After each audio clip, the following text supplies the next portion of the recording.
काय झालं बाबू, का करतो तू असं बच्चा? खेळायचं तुला. शी, गंदा काढू नको. शी.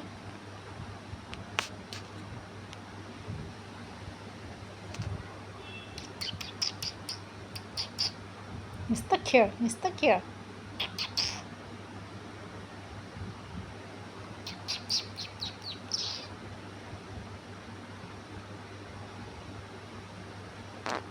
कुठे नुसतं खेळ म्हणतो की नुसतं खेळ म्हणतो की माझ्या बच्चा नुसतं खेळ खेळ.